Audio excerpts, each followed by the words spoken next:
Alors bonjour à tous, on va jouer contre un adversaire espagnol classé 1774 et on va ouvrir avec le pion roi, on va jouer E4. Alors mon adversaire répond par E5, alors qu'on joue une partie de 10 minutes plus 2 secondes par coup. À chaque coup joué, un petit incrément, un petit bonus de 2 secondes. Alors avec ce coup E5, qu'est-ce qu'on va faire? Normalement le coup principal c'est cavalier F3. Mais j'aime bien parfois jouer aussi F4, le gambit-roi. Allez, on va se faire un petit gambit-roi avec F4. L'idée est donc de dévier le pion E5 pour obtenir un meilleur centre. Et mon adversaire refuse, il décline de gambit-roi. Il ne veut pas prendre en F4 pour garder la présence d'un pion en E5. Donc dans ce cas-là, je vais jouer cavalier F3, toujours en appuyant sur le pion en E5. Et mon adversaire joue cavalier C6 pour s'accrocher sur le pion en E5. Bon. Alors vous voyez, si mon adversaire prend à un moment donné en F4, son pion sera dévié du centre, ce qui me permettra de pousser en D4 et de libérer le fou C1 pour attaquer le pion F4 et récupérer ce que j'ai provisoirement donné. Mais là, c'est à moi de jouer. Que faire? Je cherche à développer mon fou, mais j'hésite entre les cases C4 et B5. Deux cases intéressantes. En C4, je vise F7, un pion pas très bien défendu, et en B5, je cloue son cavalier en C6, donc je l'immobilise. Ce qui me permet à nouveau de taquiner le pion E5 qui sera plus défendu par le cavalier. Je ne sais pas quel est le meilleur ici. Je ne sais pas du tout. Bon, je vais jouer faux B5. On regardera l'analyse, parce que vous savez que je propose toujours une analyse à la fin de la partie. Une analyse post-mortem, pour essayer de voir si j'aurais pu améliorer. Donc là, il vient de jouer fou D7.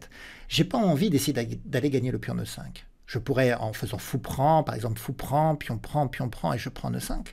Mais il y a deux problèmes. D'abord, son fou en C6, après l'échange, attaquerait mon pion E4 qui n'est pas protégé. Et ensuite, l'absence de mon cavalier lui permettrait de planter un échec en H4, qui attaquerait mon roi. Et comme le pion F ne sera plus là, ça attaquera aussi mon pion E4. Donc, il ne faut pas aller chercher le pion E5 ici. Je vais faire soit du cavalier C3, soit du petit roc, mais je vais m'orienter vers petit roc. Comme ça, au moins, je retrouve de la liberté de mouvement avec mon cavalier F3. J'aurais plus peur des dames H4 échecs. Bon, de toute façon, il vient de jouer cavalier F6, il attaque le pion E4, et je vais défendre avec cavalier C3. Et probablement, il va jouer fou E7. Non, il joue A6, il questionne. Qu'est-ce que je vais faire avec ce fou? Est-ce que je vais échanger? Est-ce que je vais me replacer en C4? Est-ce que je vais reculer en A4?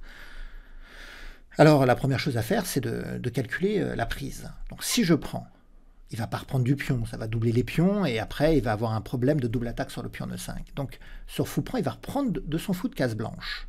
Et ainsi, sur prise, cavalier prend, il va essayer de contre-attaquer sur le pion E4 avec son cavalier et son fou de case blanche. Mais finalement, le combat qu'il va y avoir central va ouvrir la position, va ouvrir notamment la colonne E, colonne où moi, j'ai évacué, puisque j'ai fait petit roc, où ma tour pourrait même venir attaquer, et où lui, il a la présence négative, néfaste de son roi. Donc l'ouverture de la colonne est à mon profit, en fait. Donc je vais échanger en C6. J'accepte de donner la paire de fous, j'accepte de donner le fou de case blanche, de le troquer, mais pour engager maintenant un combat sur les cases noires autour du pion E5, sans redouter la perte du pion E4, parce qu'il y aurait l'ouverture de la colonne. Donc, je prends. Alors c'est vrai que la reprise lui donnera aussi la possibilité à son fou de se développer plus agressivement dans la partie. Parce que tout à l'heure, il n'avait que la case E7, maintenant il a d'autres cases. Notamment l'échec en C5. Donc je regarde cavalier prend. Cavalier prend, et il faut quand même calculer sur ce qui se passe sur fou C5 échec. Je ne peux pas jouer D4. Il a son fou et sa dame qui prendraient. Donc sur cavalier prend E5, s'il fait fou C5 échec, je dois aller en H1. Bon, ça a l'air d'aller. Allez, je prends. Ah! Comment ça a l'air d'aller? Vous ne me l'avez pas dit? L'ouverture de la diagonale, là, c'est un autre problème qui se passe. Sur cavalier prend E5, c'est dame D4 échec qui va arriver, avec l'attaque de mon roi et l'attaque de mon cavalier. Je perds une pièce, en fait. Si je prends E5, je perds une pièce. Oh là là! Ouais, bah non, je prends pas en E5.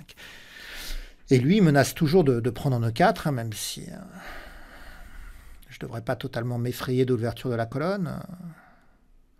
Du coup, j'hésite entre D3 et roi H1 pour me retirer de la diagonale. Donc si je joue roi H1, qu'il fait cavalier prend, fou prend. Je peux ensuite jouer tour E1, il peut prendre mon cavalier, je peux reprendre avec ma dame ou faire même tour prend E5 échec avant. Oui, donc je vais jouer roi H1. Je me retire de la diagonale dangereuse et je renouvelle les prises en E5. Sans avoir peur toujours de la prise en E4 en raison de l'ouverture de la colonne. Donc il joue fou D6. Il est calme, il défend son pion. Donc probablement maintenant il va falloir que je défende le mien. Allez, en plus ça ouvre la diagonale à mon fou C1. Donc il joue H6, il ne voulait pas sur un petit roc se prendre fou G5 qui lui aurait cloué le cavalier, mobilisé le cavalier parce qu'il y a la dame derrière. Donc il vient me retirer la case G5. Alors j'ai quand même quelques petites idées d'attaque, hein, notamment avec cette manœuvre cavalier H4, cavalier F5. Mais j'ai pas trop envie de l'affoler. J'aimerais bien qu'il fasse petit roc, qu'il rejoigne ce secteur pour que je puisse bien attaquer. En outre, après cavalier H4, il ne faut pas oublier que mon cavalier est sous le viseur de sa dame, donc il pourrait se permettre peut-être même de sacrifier son cavalier en E4 pour que sa dame puisse ensuite prendre mon cavalier. Mais je peux jouer dame E1, ce qui permet à ma dame de contrôler la case H4, qui permettra à mon cavalier de prendre possession de ses cases pour ensuite s'installer en F5. Je vais faire ça. Dame E1.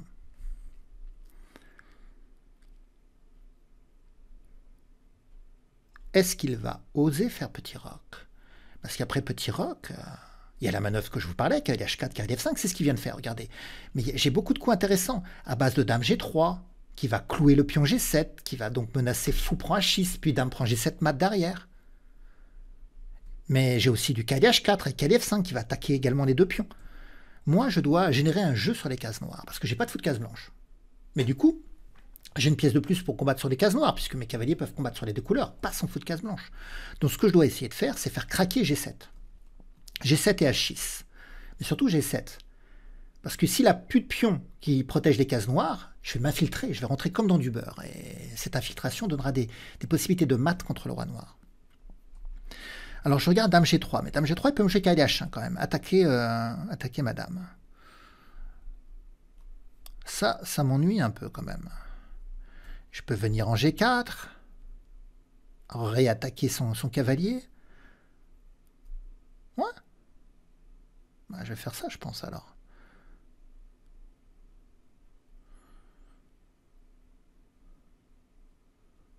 Mais il reviendra en F6 attaquer ma dame, en fait. Vous voyez, dame G3, cavalier H5, je viens en G4, il va revenir en F6 attaquer ma dame. Ça, c'est un petit peu embêtant. Bah, je vais jouer cavalier H4 alors. Et s'il veut empêcher mon installation en F5, bah, G6, c'est pas possible pour lui parce qu'il perdra le pion H6. Alors je joue cavalier H4. Probablement, il peut reculer son fou en D7 pour contrôler la case F5, mais je peux quand même m'installer et après fou prend, reprendre de la tour. Vous voyez mon attaque, comment elle va se construire pour essayer de faire craquer G7 et H6. C'est deux pions sur case noire. Cavalier F5. Dame G3, alors il vient de jouer fou D7. Maintenant, il faut que je me questionne, est-ce que je fais immédiatement cavalier F5? Ou est-ce que je construis un peu? J'hésite. Le problème de dame G3, c'est toujours son cavalier en H4. En fait, ça me gêne. Son cavalier en H5, pardon. Si je fais fou prend, pion prend, dame G3 échec, il s'en va, il n'a pas vraiment de problème, je pense. Je suis pas sûr quand même, mais bon. Allez, on va venir en F5. Donc sur fou prend, je reprends de la tour. Voilà. Si je joue G6, probablement je vais reculer ma tour, mais je serais content, il aurait affaibli un peu ses cases noires. Je ne pourrais pas prendre en H6 immédiatement, mais je bougerai ma tour et la prise en H6 deviendra possible.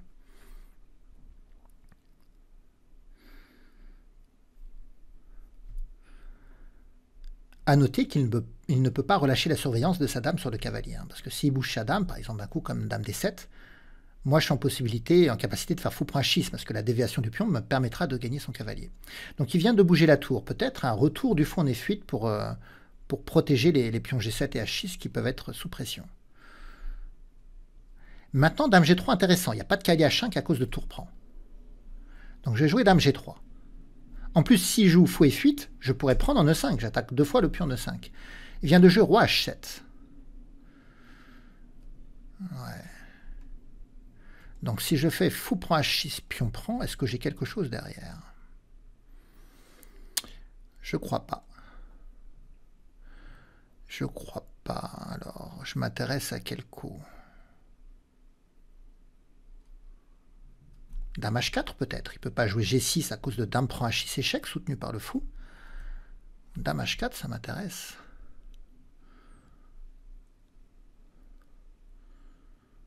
Ouais, et s'il bouge son cavalier avec la proposition d'échange des dames, je pourrais échanger les dames et gagner le pion F7 après. Hein.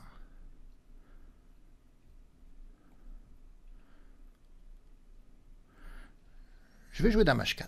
Ah, mais il va me jouer fou E7. Attention, j'ai plus qu'une minute. Alors, il y a un ajout de 2 secondes par coup, mais 2 secondes, c'est pas beaucoup quand même. Mais il va me jouer fou E7. Hein. Et si je prends E5, j'ai quand même peur des découvertes sur ma dame ici. Avec très peu de temps à calculer, je suis pas rassuré en fait.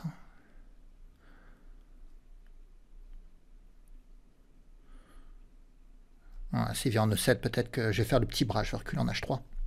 Je ne vais pas rester sous ce vis-à-vis parce que j'ai trop peu de temps à calculer en fait. Pour calculer.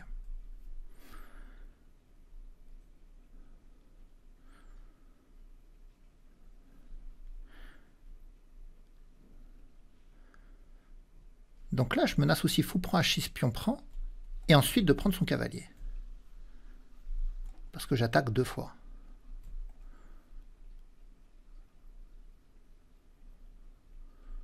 Donc il joue tour aussi, il défend d'ailleurs. Hein. Il défend... Ouais, je vois pas ce que je peux faire. Donc je vais me développer simplement avec fou E3 pour laisser la tour venir en F1 et continuer à appuyer sur la colonne F. 51 secondes. On arrive dans le money time, là. Ça va être assez sportif. Ça va donner de la saveur, de la couleur à la partie. Cette pression au temps.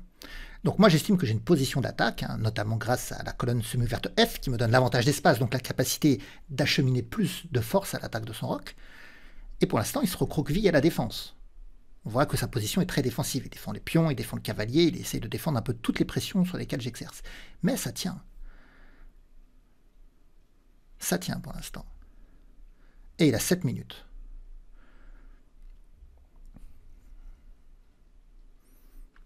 Donc il joue dame 7. Si je joue cavalier D5, il peut prendre avec son cavalier tout en défendant la dame et en attaquant ma dame. Donc non. Et je joue tour F1.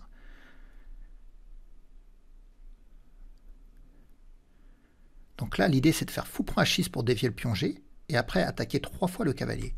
Ça va provoquer des échanges massifs, mais je vais gagner un pion dans l'affaire, rentrer en finale. Et avec un pion de plus en finale, un pion de plus, c'est un bébé dame. Hein. C'est quand même quelque chose d'important dans la finale d'avoir un pion de plus. C'est moi qui pourrais jouer pour refaire une dame. Donc ça y est, il vient de jouer tour F8. Alors je regarde si il n'y a rien de mieux à faire. Mais je crois pas. Je vois pas en tout cas. Donc je vais prendre en H6.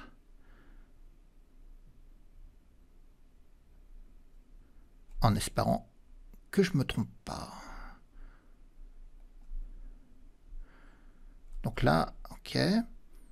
Je vais proposer l'échange des dames. Et j'ai gagné un pion en bénéficiant d'une meilleure structure de pion, parce que sa structure de pion est plus morcelée. Pion isolé en F7, pion isolé en H6, vous voyez, c'est morcelé ici. Si je joue cavalier D5, il peut me chasser par C6. Hein. Donc on va être calme et on va reculer en F3. Alors j'ai plus que 21 secondes, donc je vais devoir parler un peu moins et être un peu plus concret.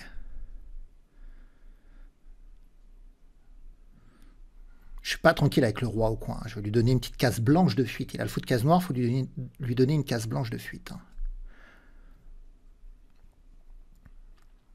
La case F5 est une belle case faible sur laquelle j'aimerais bien voir un cavalier pénétrer, attaquant le fou, le roi, le pion. Vous voyez, ça m'intéresse.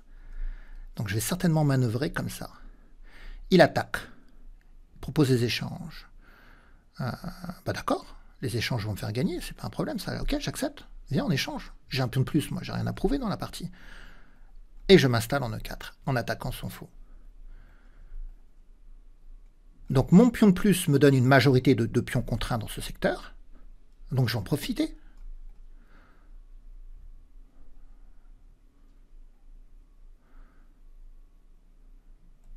Voilà. Alors, je peux pas jouer H4 parce que son fou prendrait. Hein.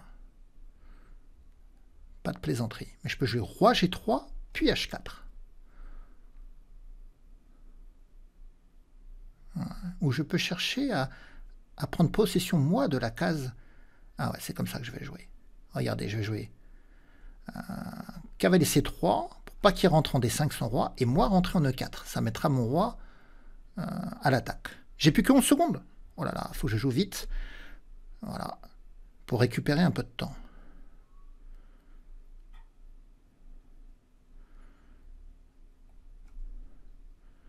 Voilà, qu'est-ce qu'il va faire? Je sais pas, je cherche à venir en F5, et en F5, le cavalier soutiendra la poussée H4 tout en attaquant le pion H6. Ça, c'est très bien, ça. Ah, mais fou F4, j'aime pas quand même. Oh, ouais. Bon, c'est pas grave, je jouerai qu'à F5, il prendra le pion H2, je prendrai le pion H6. On va la jouer comme ça.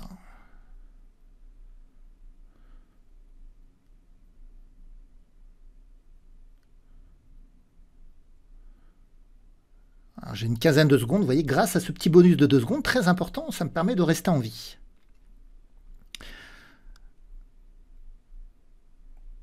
On troque les pions H, mais j'obtiens un pion passé G.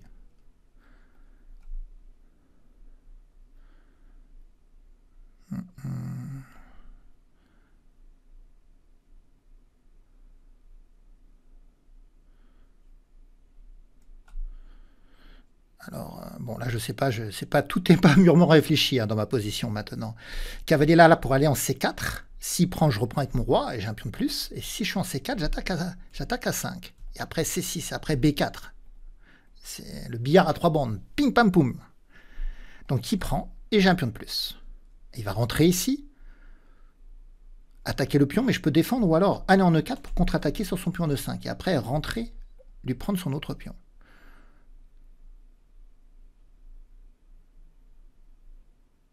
Ouais. Je vais venir en F3. J'attends un peu de voir ce qu'il va faire quand même. Il va jouer C5. Donc si je viens là, il prend, je prends, il rentre, je viens là, il rentre, je prends, il vient là, et je vais avancer, c'est bon. Ça va gagner pour moi. Parce que je vais avoir un roi plus proche. Il veut pas. Alors je peux rentrer encore. Je vais rentrer encore. Voilà. Ou je pouvais le dévier pour prendre le pion. Je peux le faire après encore. Je ne suis pas obligé de le faire maintenant. Et on va gagner cette finale de pion. J'espère qu'il ne va pas abandonner pour nous laisser l'occasion de faire une promotion et montrer la technique de gain pour ceux qui ne la connaissent pas. On a des joueurs de tout niveau qui suivent cette partie pédagogique. Donc,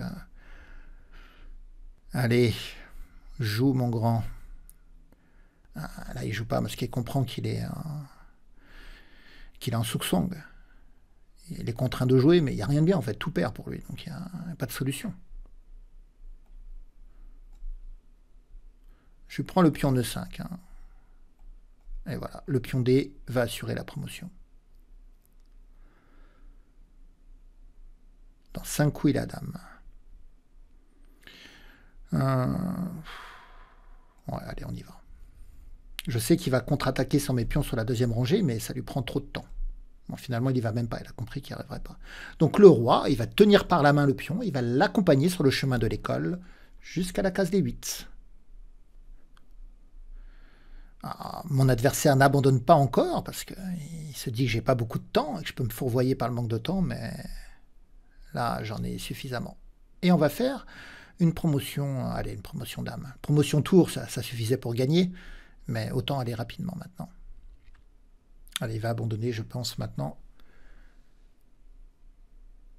Sinon, on voit la fin et après, l'analyse. Ah, ça y est, il a abandonné, donc on va regarder l'analyse. Alors, analysons cette partie, il y a eu quelques imprécisions de ma part. Donc, E4, E5, et je joue le gambit roi, F4. Alors, c'est une ouverture risquée, mais qui permet d'avoir un jeu assez explosif. Et mon adversaire n'ose pas prendre. Alors il y a deux coups principaux ici. Il y a quand même la prise qui existe pour les noirs, avec cette menace ensuite de poursuivre par dame h4 échec, ce qui contraint les blancs souvent à jouer cavalier f3. Ou alors, si on ne veut pas prendre avec les noirs, il y a cette contre-attaque centrale par la poussée d5. Bon, d6, c'est un peu plus timoré. Donc je joue cavalier f3, j'attaque e5 qui joue cavalier c6, je décide de jouer fou b5, il vient jouer fou d7, petit roc, cavalier f6, donc cavalier c3, et là il me pose la question par a6, donc je décide de prendre, prise, prise, j'échange en e5, et là j'ai failli faire la faute, j'ai failli faire cavalier prend e5. Laissant ma pièce en l'air. Une pièce en l'air aux échecs, c'est une pièce qui n'est pas protégée. C'est rarement bon signe, surtout si c'est dans le camp adverse. Et j'ai un autre problème, c'est l'ouverture de la diagonale sur mon roi. Donc le fait que mon roi n'est pas un abri sûr. Et donc ça permet de jouer dame d4 et de faire la fourchette du roi et du cavalier. Heureusement, j'ai retenu ma main au dernier moment, je m'en suis aperçu. Et donc, j'ai joué roi h1, un petit pas de côté. Et maintenant, je menace de prendre en e5. Alors si mon adversaire avait pris en e4, je comptais échanger, mais je peux faire aussi qu'elle prend e5, attaquant aussi son fou. Et avec l'idée d'ouvrir la position, en fait. Parce que son roi traîne au centre. Quand l'adversaire a un roi qui traîne au centre, généralement, on essaye d'ouvrir le centre pour pouvoir accéder à son monarque. Donc, après fou d6, moi aussi j'ai protégé. Et puis là, il n'a pas voulu faire petit roc immédiatement pour ne pas subir le clouage avec fou g5. Donc, c'est pour ça qu'il a joué h6. Donc, après d3, voilà, il a joué h6. Et là, j'ai joué dame e1.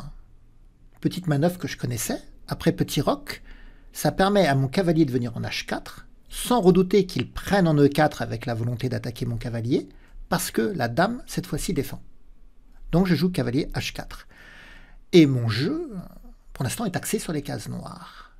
Couleur où l'adversaire a du mal à défendre, parce qu'il a une pièce pour jouer sur case blanche avec le fou de case blanche, mais du coup, il a une pièce en moins pour jouer sur case noire. Donc je dois appuyer sur les cases noires.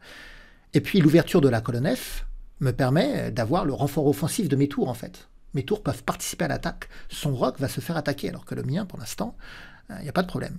Donc, il joue fou d7. De toute façon, son fou c6 était obstrué par la présence du pion e4 qu'il ne parvenait pas à démolir.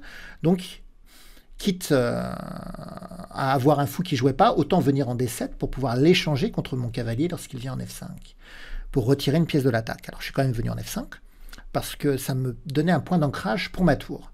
Quand ma tour reprend, ça libère la case F1, ce qui permettra à l'autre tour de venir et de doubler les tours sur la colonne. Tour 8. J'ai mis ma dame en G3, ça menace fou prend H6 parce que le pion G7 est cloué sur la colonne, c'est pour ça qu'il s'est décalé, là je joue H7. Dame H4, là je menace fou prend H6 pour dévier le pion G et ensuite me venger sur le cavalier. Donc il est venu défendre une nouvelle fois son cavalier. J'ai joué fou E3. J'aurais pu également jouer fou G5, parce que le pion H6 est cloué sur la colonne. Donc c'était une possibilité. Bon, j'y ai pas pensé, j'ai joué fou E3. Mon adversaire joue dame E7, et une nouvelle fois, ici, je pouvais jouer fou G5. Mais toujours pas pensé. Donc j'ai joué tour F1, j'étais fidèle à mon plan d'utiliser mes tours. Vous voyez, le problème, en fait, c'est vraiment la gestion des tours. Moi, j'ai des tours offensives, agressives, en bénéficiant de la colonne F, une colonne d'attaque contre son roc, alors que lui, il a la tour en 6e rangée qui essaie de défendre, l'autre tour qui joue pas, et sa colonne semi-ouverte est sur la colonne D. Vous savez, une colonne fermée, c'est une colonne où il y a des deux pions. Une colonne ouverte, c'est une colonne où il n'y a aucun pion. Une colonne semi-ouverte, c'est une colonne donc à moitié ouverte, où il manque un pion. Et la colonne des noirs, la colonne semi-ouverte des noirs, c'est la colonne D, mais ça leur sert à rien de mettre les tours sur la colonne D, en D8 ou en D7. Alors que moi, j'ai de la pression. D'ailleurs, je menace fou prend H6, toujours dans l'idée de dévier le pion G, et d'aller attaquer 3 fois le cavalier. Et ça a bien marché. Mais d'ailleurs, il n'y a pas de solution pour lui, parce qu'en plus, s'il bouge le cavalier, il peut y avoir l'échange des dames, et après, il a un problème avec la protection du pion F7. Donc, il va perdre du matériel. Il a joué tour F8, justement, pour défendre F7 et donner une possibilité au cavalier de bouger, mais c'est trop tard. Tout de suite, la prise en H6, et maintenant, on échange. Et là, honnêtement, j'avais peu de temps à la pendule, mais j'ai repris de manière imprécise. Il fallait bien sûr que je reprenne de la tour, pour menacer ensuite la prise en H6, continuer l'attaque contre son roi. Alors que j'ai repris de la dame, ça a provoqué l'échange des dames. Alors certes, je rentre dans une finale totalement gagnante, mais ça allonge la partie. Mais ça donne l'intérêt d'ailleurs de la gestion de la finale, pour ceux qui ont un peu plus de difficultés en finale. Mais le plus précis aurait été de reprendre directement de la tour en F6. Roi G7, donc je recule. Vous voyez le soin que je vais prendre à mettre mes pièces plutôt sur les cases blanches. Vous voyez, j'ouvre une case de blanche pour mon roi pour éviter tout problème avec son fou de case noire. Et là, tout de suite, il joue F5. Moi, j'avais dans l'idée d'utiliser la case F5, notamment avec une manœuvre comme ça de mon cavalier. Un recyclage de mon cavalier, parce que la présence des pions C6 à 6, vous voyez, mon cavalier n'a pas de case de pénétration, en fait. Donc, je voulais le recycler et l'installer en F5. Mais il m'en a pas laissé le temps. Il joue F5. Mais du coup, ça provoque des échanges sur cette case. Je joue cavalier E4, je stabilise la position en attaquant son fou, et j'ai pion de plus. 2 pions contre 1, donc une majorité de pions. Et je vais essayer d'évoluer avec cette majorité. Donc G4 échec, roi E6. Alors, ma première idée était de jouer roi G3 pour appuyer H4 et après appuyer G5. Comme ça, en cas d'échange, créer un pion passé.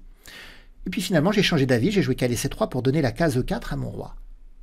Donc il a joué B5, roi E4, fou G5, cavalier E2, il a joué A5. Je joue cavalier G3 avec l'idée de rentrer en F5 pour attaquer le pion H6. Certes, il défend, mais le cavalier peut appuyer la poussée H4 après. Mais c'est trop tard, il joue F4, il attaque mon cavalier et mon pion. Donc on va troquer. Il prend H2, je prends H6 et j'obtiens un pion passé. Donc il revient en F4, je ramène mon cavalier, roi F6, B3, B4. Et là, l'avance de son pion en B4 m'a donné la case C4. Donc je joue cavalier E3, avec l'idée de venir en C4, de lui prendre A5, C6 et B4, de tout lui éliminer. C'est pour ça que ça provoque l'échange des fous. Et dans cette finale de roi, j'ai un pion de plus. Et puis sa structure de pion est vulnérable. Certes, il peut s'en prendre à mon pion G4, mais moi je peux m'en prendre à son pion E5. Alors j'ai préféré défendre dans un premier temps, puis je suis venu attaquer son pion E5. Et s'il élimine G4, moi j'élimine E5, je peux éliminer C5 très facilement et obtenir le pion, la marche victorieuse du pion. Alors il n'a pas pris, mais de toute manière c'est inéluctable cette victoire. Voilà, il n'y a rien à faire pour lui.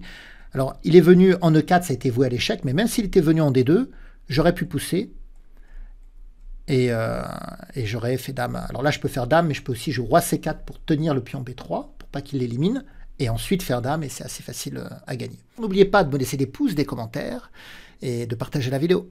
Au revoir à tous, à bientôt pour de nouvelles aventures.